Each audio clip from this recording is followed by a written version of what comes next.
Bless you. Okay, so really quick, oh, let's go in the chat. Okay, that's fine.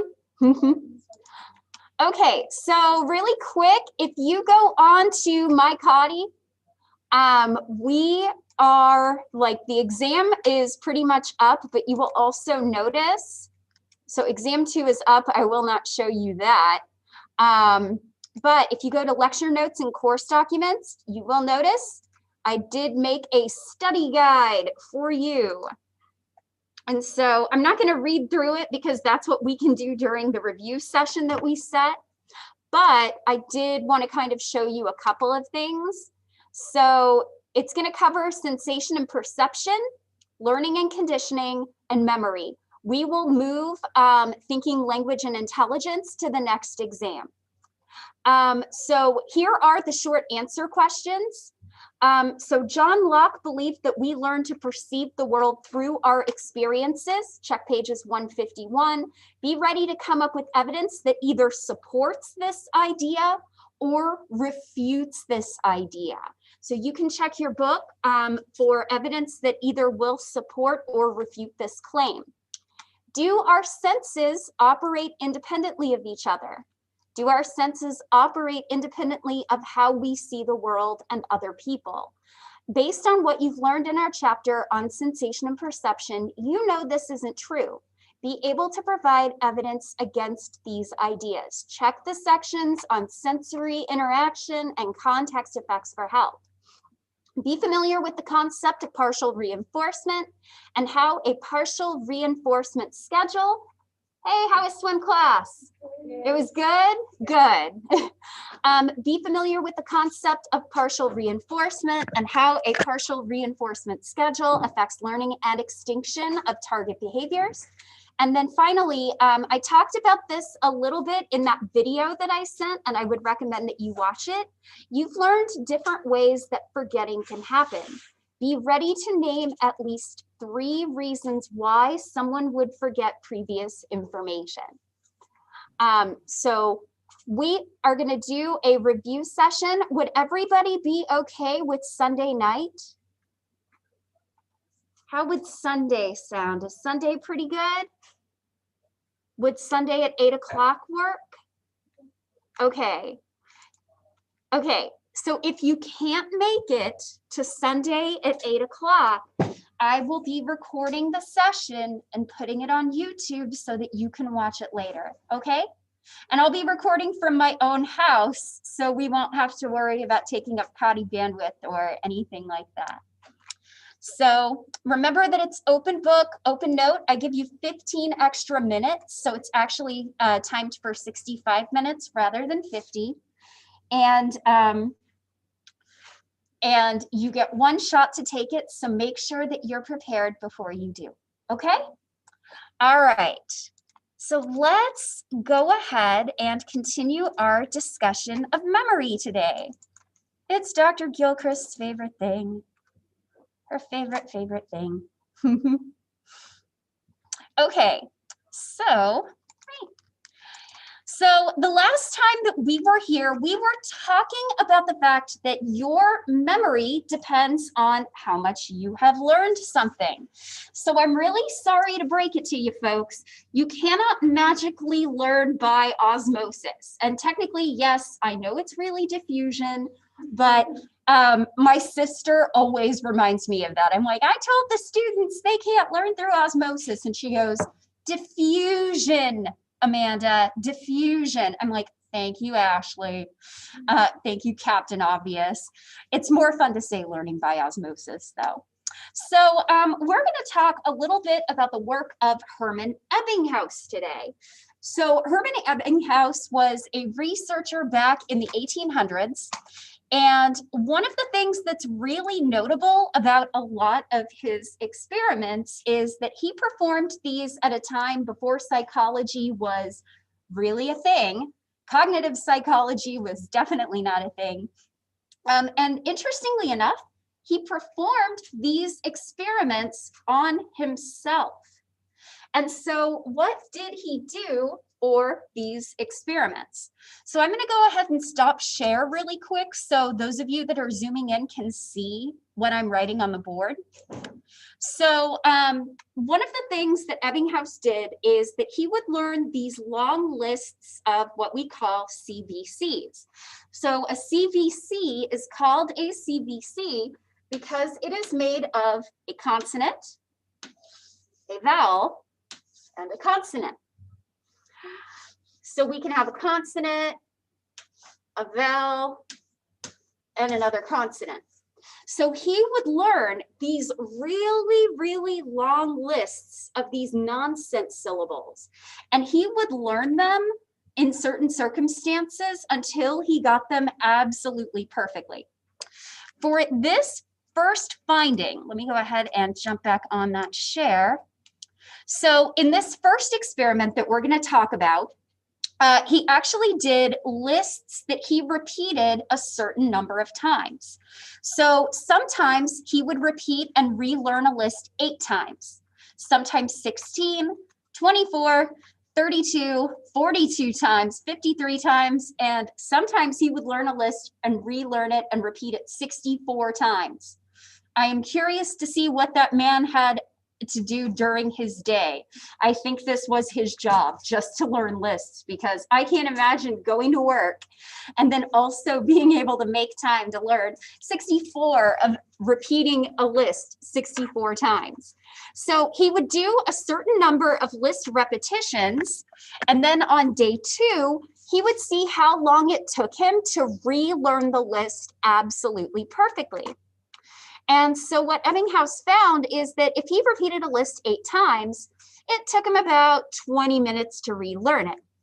But if he repeated a list up to 64 times, it took a little bit more than 5 minutes to relearn it. And he kind of reasoned that less time to relearn means that you must have had a pretty good memory of that list. So what this tells us is that generally, if there's something you want to remember for later, study it. Study it a lot and relearn it. Get some Dr. G fuel going.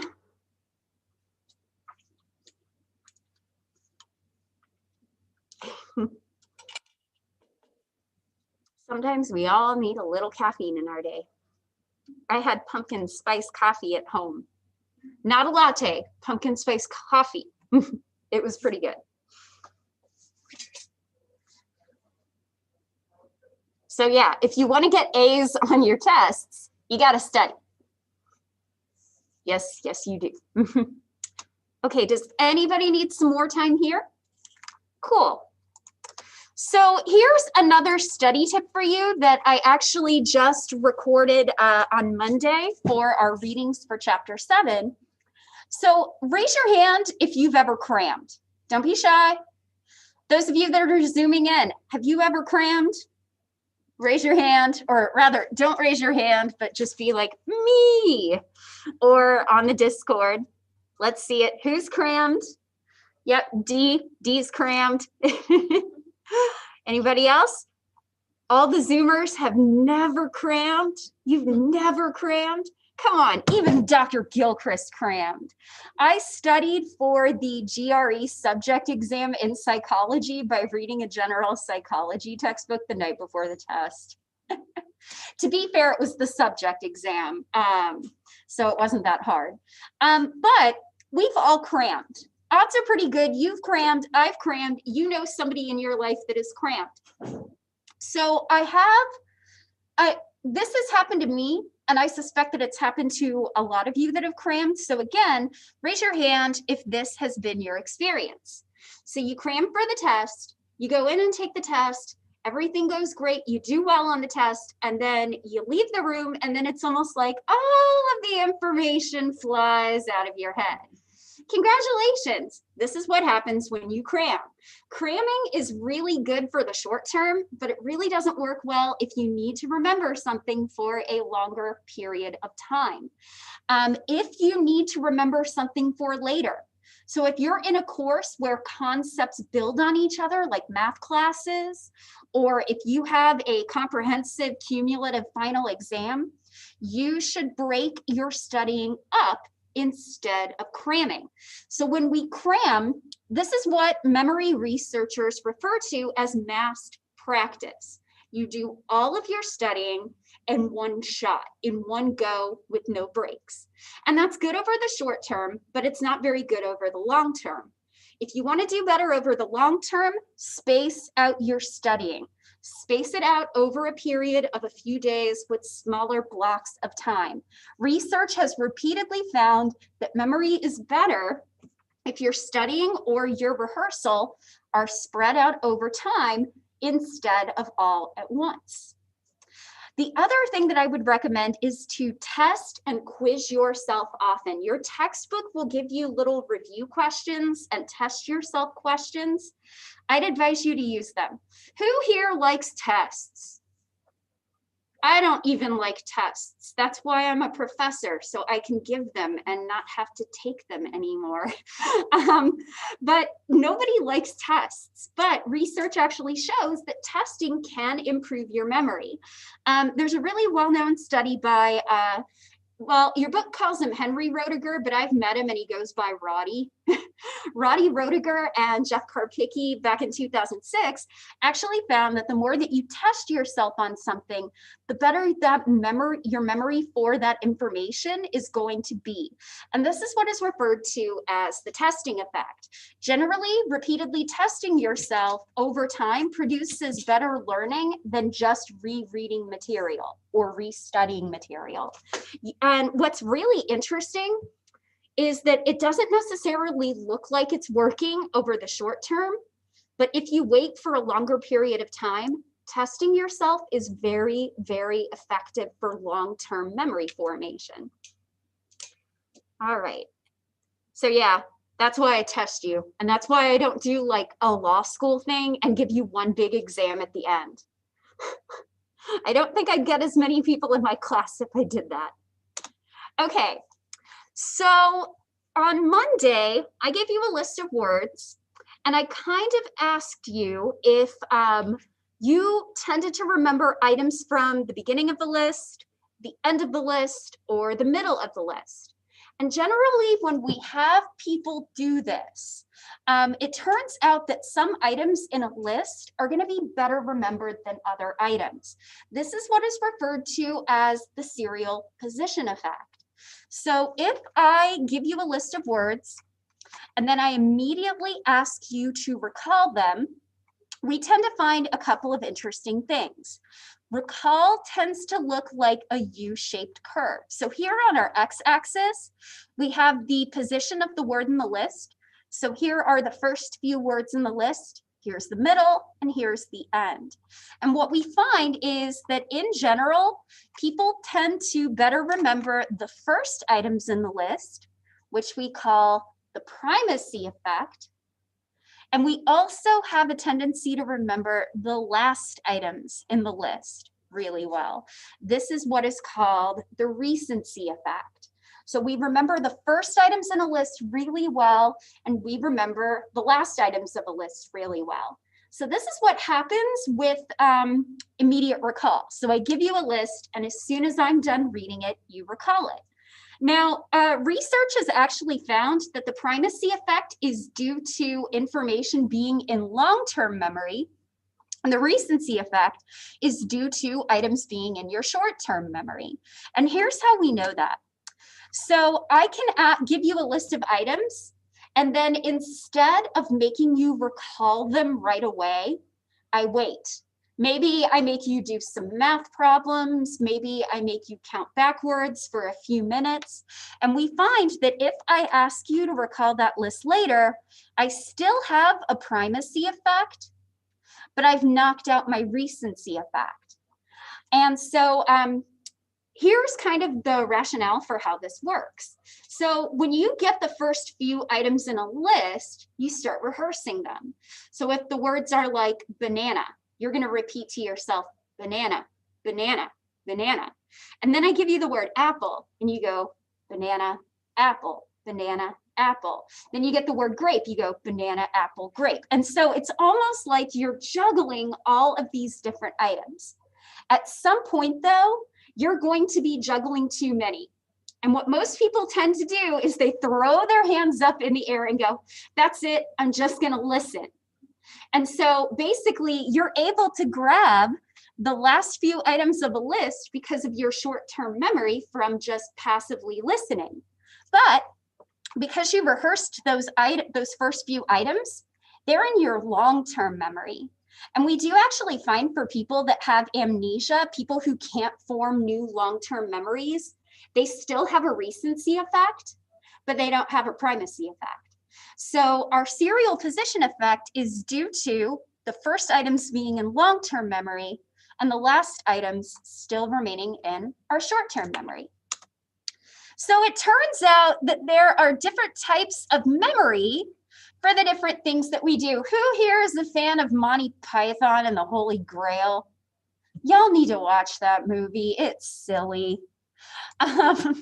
So this is a slide I made years ago, and I would highly recommend if you haven't watched Monty Python, you should, because it will definitely help make this slide make a lot more sense. So I want you to imagine that we are knights and we are searching for the Holy Grail. And we come to a bridge and a bridge keeper on it. And the bridge keeper basically says that you cannot cross the bridge unless you answer these questions 3. And so you're like, okay, fine, ask the questions. I'm not afraid. And the bridge keeper basically asks you this. What is the capital of Assyria? I'm trying to sound like the bridge keeper in the movie. And this is actually a question in the movie. So what is the capital of Assyria? So here's what's really important. This is a memory for a fact, right? You don't necessarily have to remember where you learned that what the capital of Assyria was. You just need to know that it's a fact. You just need to know the answer. So when we have memory for facts, this is a special type of long-term memory called semantic memory.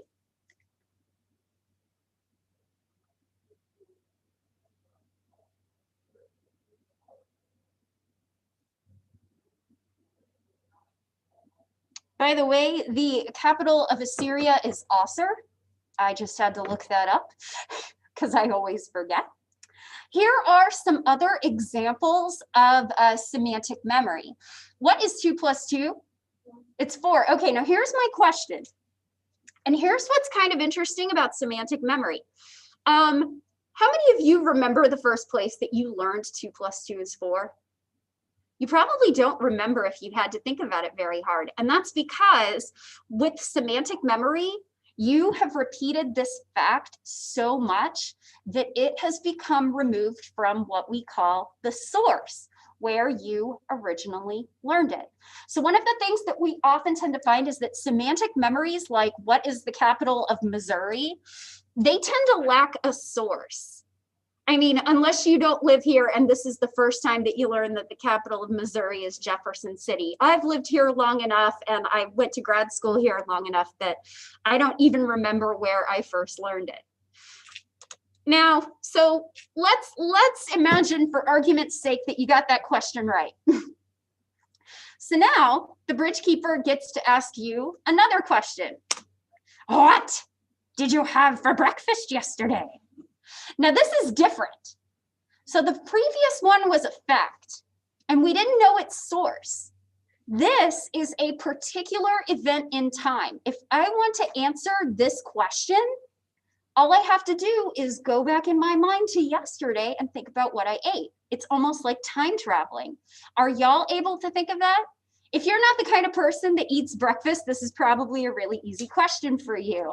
I had a pumpkin spice bagel yesterday because it is fall and I love all the pumpkin things. And yes, I know that makes me basic. Thank you for letting me know that.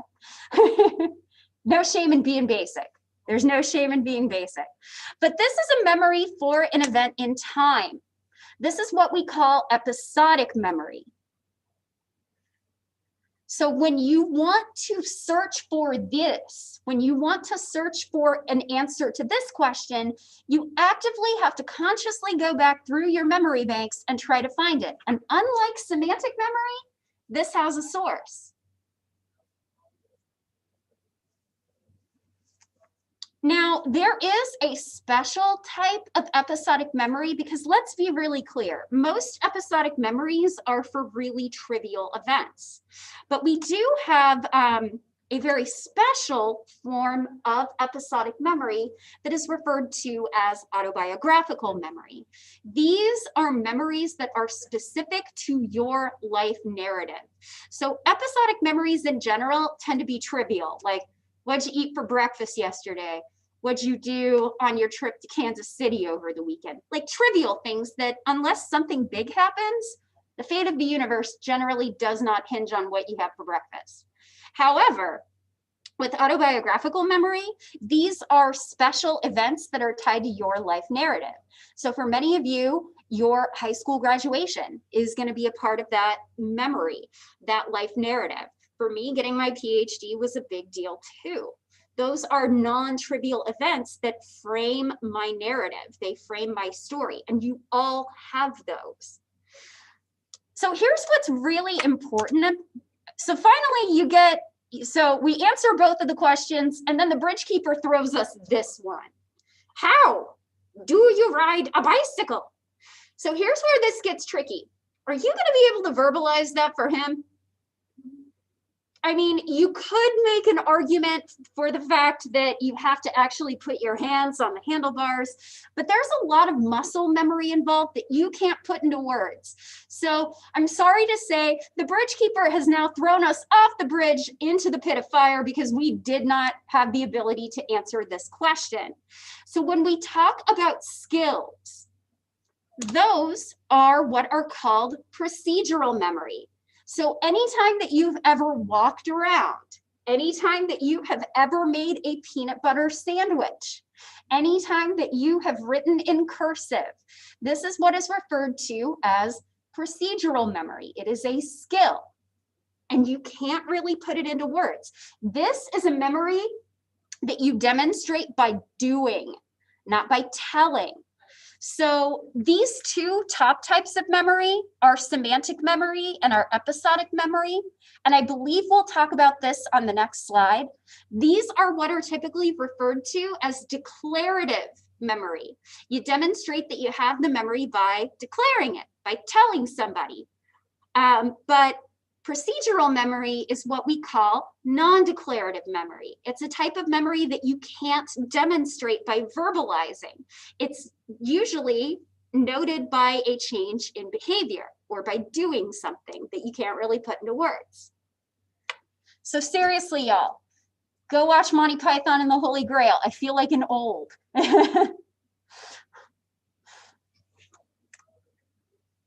All right, is everybody good here? Does anybody need a little more time? Well, I need some Dr. G fuel. Okay. So when we talk about the differences between these types of memories, we make a distinction between what we call explicit memory and implicit memory. And your book goes into this a lot more than I do. So explicit or declarative memory typically requires a conscious effort at trying to remember. So this is what we call semantic and episodic memory. You demonstrate that you have the memory by consciously searching through your mind and telling people what you find. So it turns out that for explicit memories that require this conscious retrieval, the hippocampus is going to be critical for this. If you don't have a hippocampus, or if your hippocampus is damaged in some way, this is going to hurt your ability to form semantic and episodic memories. So your book talks about the case of a man named Henry Molaison, better known as HM, and he actually had his hippocampus, well, hippocampi in both lobes removed to deal with epilepsy. and he was not able to form new explicit memories as a result. He could never tell you who the current president of the United States was, ever. Now, on the other hand, whereas explicit memory requires conscious awareness to be able to remember something, implicit memory or non-declarative memory does not. Now, this not only includes skills, but this also includes things like classical conditioning. So one of the things that's actually interesting is that people who have amnesia due to hippocampal damage can actually learn new skills. Now, here's what's important. If you give them a puzzle every single day, they will get better at it. But if you ask them, have you ever seen this puzzle before? What are they going to tell you? No. Because remembering that you've done this puzzle is an episodic memory. That's explicit, and they don't have the capability to do that. But their behavior will show you that on some level, they have had this puzzle before and they're getting better at it. But that's because that is an implicit memory and it does not require the hippocampus.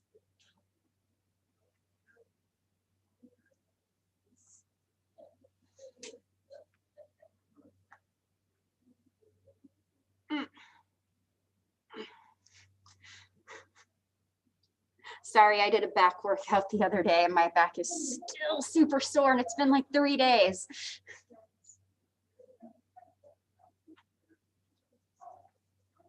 All right, is everybody good? Okay, so let's talk a little bit about how memories are built. So one of the things that we find, one of the best ways to remember something for later is to give something meaning. And so one of the things that's kind of interesting is that if you've ever had like a really interesting conversation with a friend that you relayed to somebody else, do you remember exactly what was said verbatim? Odds are pretty good you generally don't. But one of the things that we find is that we can understand the overall meaning of the message, what we call the gist of a message, rather than the actual words that were said. So that's what we tend to find. And it turns out too, that context and experience is really important with giving information meaning. Oh, I got a question from Dee. So is this similar to the movie 50 First Dates, where Drew Barrymore's character remembers at the end of her movie her boyfriend Henry? She would paint his face but didn't know who he was. That would be. Here's what's really critical though. That's not the best portrayal of what amnesia looks like. Like the resetting is absolutely a thing. But in 50 First Dates, her memory would reset at the end of the day. That's not how anterograde amnesia works. So imagine 50 First Dates, but your memory is constantly resetting like every few seconds or so. And that's what it's like. So yeah, in some ways that is exactly right, but in some ways that movie is a little off. That's a really good question though. So if we want to give information meaning, sometimes our experiences with things can help. So I'm going to read a passage. If you've already heard about this in your book, don't spoil it. I'm going to read you a passage. Okay. Let me get there. The procedure is actually quite simple. First, you arrange things into different groups. Of course, one pile may be sufficient depending on how much there is to do. If you have to go somewhere else due to lack of facilities, that is the next step, but otherwise you're pretty well set. It is important not to overdo things. That is, it's better to do too few things at once than too many. In the short run, this may not seem important, but complications can easily arise. A mistake can be expensive as well. At first, the whole procedure will seem complicated. Soon, however, it will become just another facet of life. It is difficult to foresee any end to the necessity for this task in the immediate future, but then one can never tell. After the procedure is completed, one arranges the materials into different groups again, then they can be put in their appropriate places. Eventually, they will be used once more, and the whole cycle will have to then be repeated. However, that is part of life. Now, tell me that is not the most vague paragraph you've ever heard.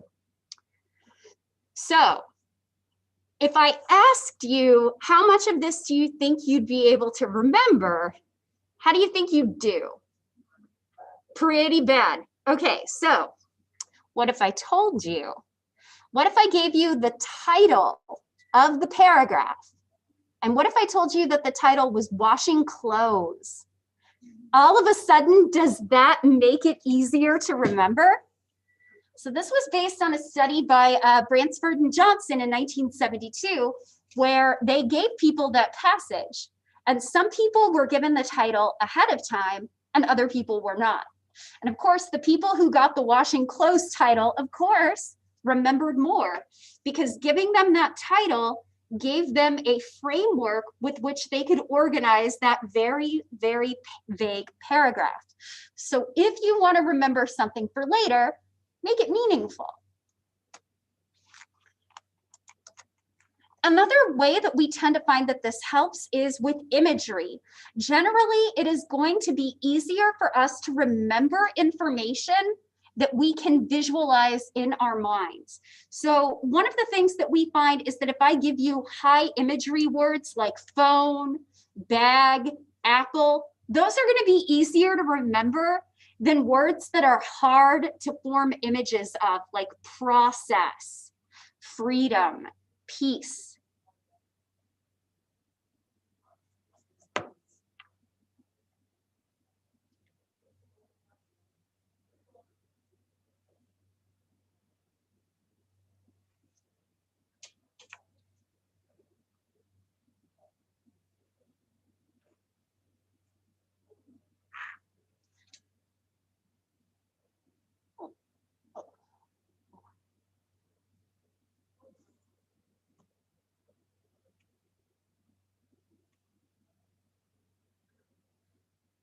Okay.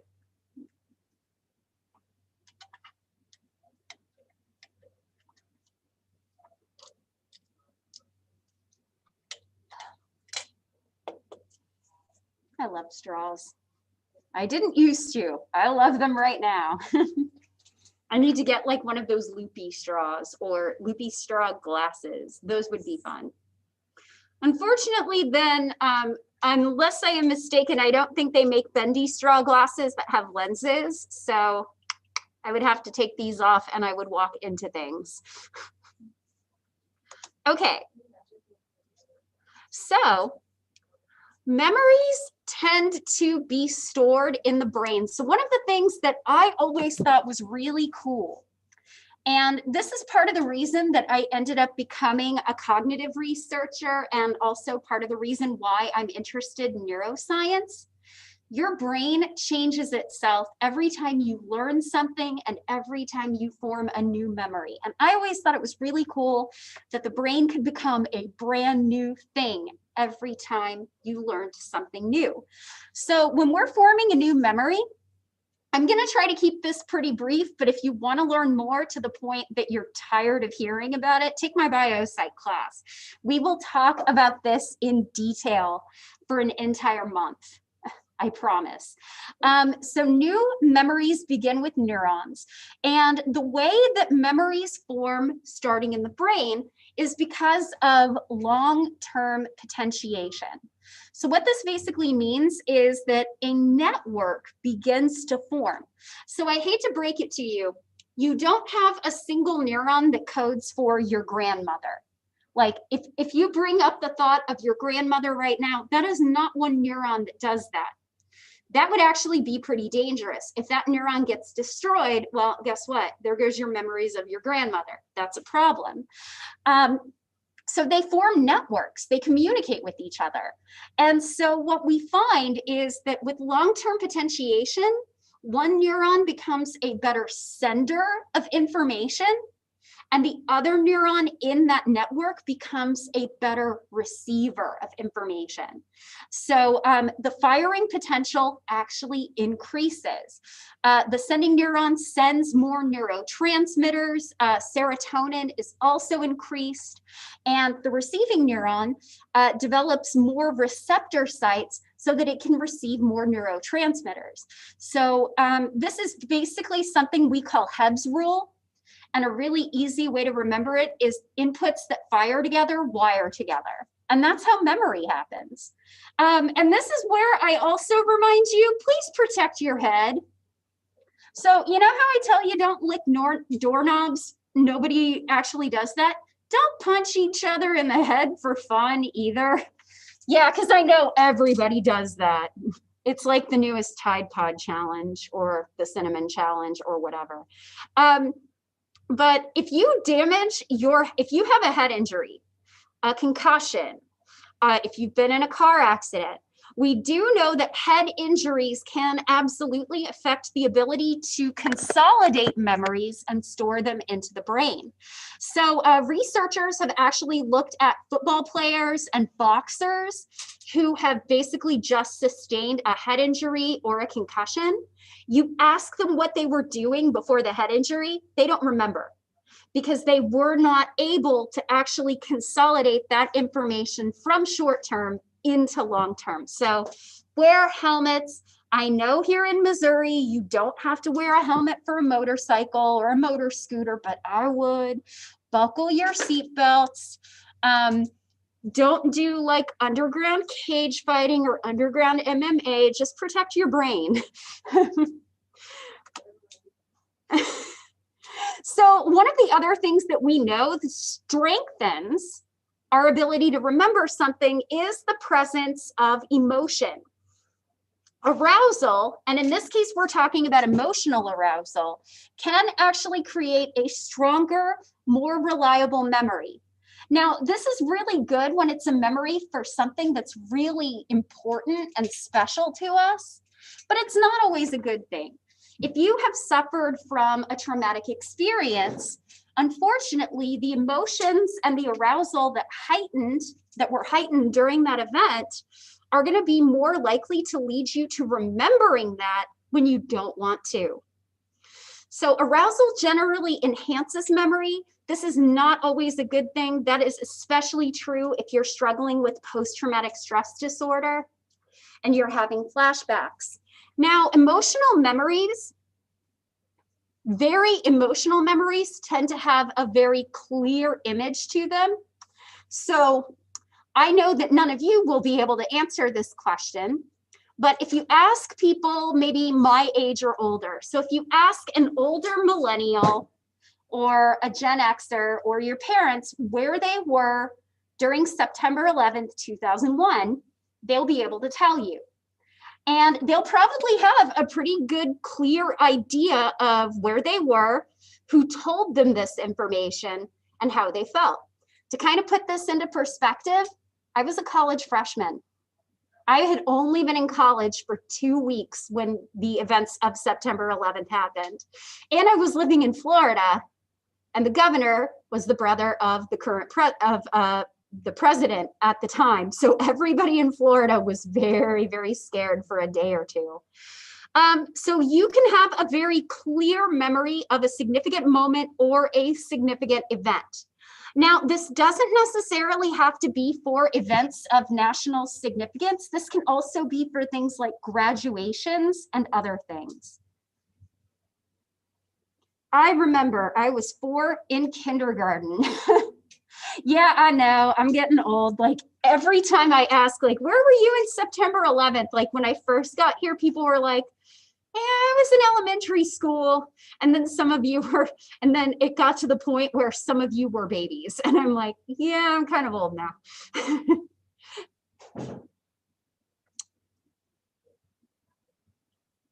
Now, here's what's really important about flashbulb memories. Just because they're really clear and vivid doesn't mean that they're not prone to mistakes or errors or distortion or anything like that. It turns out that they are. So do keep that in mind. Now, so we've talked about encoding. Now we're going to talk a little bit about retrieval. So retrieval is how we show that we remember something. And there are different ways that we can actually show that we've remembered something. So obviously, one of the easiest things that we can do is recall. So I'll ask you to search through your mind and report everything that you can remember. So for example, if you were the victim of a crime and I'm a detective, recall might be, tell me in your own words everything that you remember happening this evening. Can you think of a type of test question that I asked you that would fit with the idea of recall?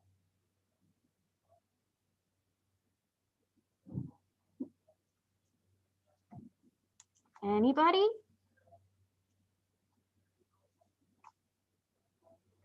Well, our essay questions would technically be an example. Our short answer questions would be recall. I ask you a question and you're prompted to respond. Fill in the blank questions would also count as recall because you have to fill in the missing word. Now, recall can be hard. Recognition is a little bit easier. Recognition is when I show you a bunch of different items and I say, okay, now one of these I know that you've seen before. The others of these are distractors. So which one is the thing you saw? Or have you seen this before? Yes or no? Recognition is a little bit more sensitive because you don't have to consciously always search through your memory banks to find what you need. You can also say, oh, hey, that looks familiar to me. I think I've seen that before. And that would be fine. So if we were doing something like a police lineup, and I had a bunch of people come out and said, hey, the culprit's here in this lineup, point to me the person that you've seen before. That would be a recognition test. What kind of test questions do I give you that would fit with recognition tests?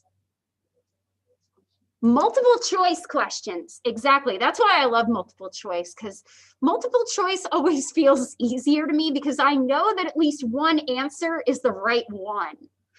And you can base that either on actively remembering something or a sense of familiarity. And then finally, we can demonstrate that we've remembered something with the process of relearning. So the idea is I give you a list of words, and then the next day, I see how long it takes you to relearn them, just like Ebbinghaus did. Or I teach you to do a dance, and then the next day, I see how long it takes you to recreate that dance. And the faster that you get at it, the more that you show that you have a memory for that.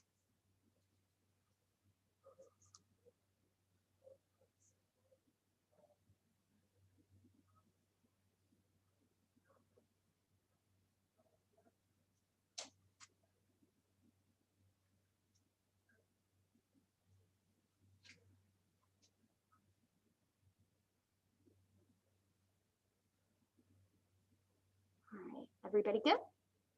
Okay.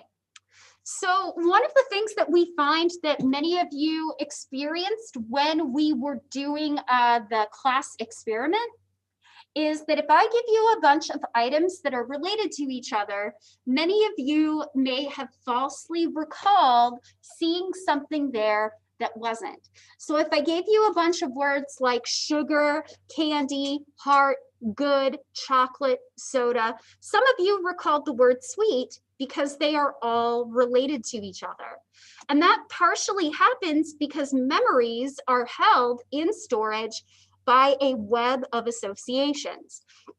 So if I give you the word fire truck, you might think of things like smell, fire, smoke, heat, truck, red, water, or hose. And these associations can then serve as what we call retrieval cues. So if I give you the word fire, for many of you, you will end up recalling the word fire truck because of how related they are to each other.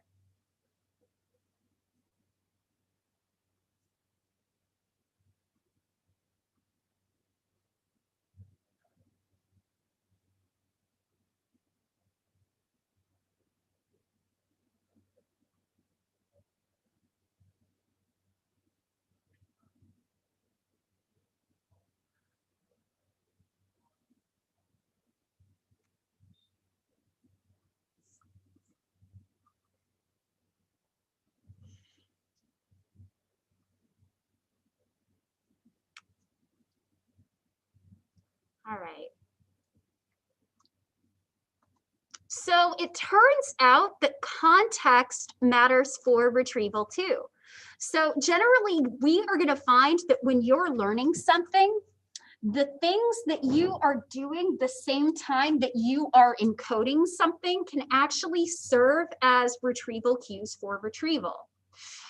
So how many of you have had this happen where you've lost something? Yeah, so you lose something. What do you generally try to do when you lose something? Well, yes, you do look for it, but how do you look for it? Do you search in random places, or do you try to retrace your steps to where you last saw the item? And of course, this is the part where somebody goes, it's always in the last place you look. You know, that's because you find it, right? I always found that saying a little trite. So generally, we're going to find that for lost items, reinstating your mind to the last place that you were in can be really helpful. Now, how many of you has this happened to?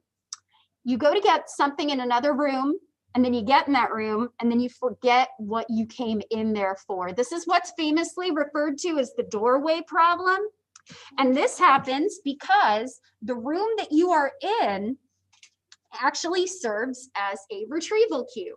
So when you walk out the door, you have changed environments, and because of that, you've lost that association.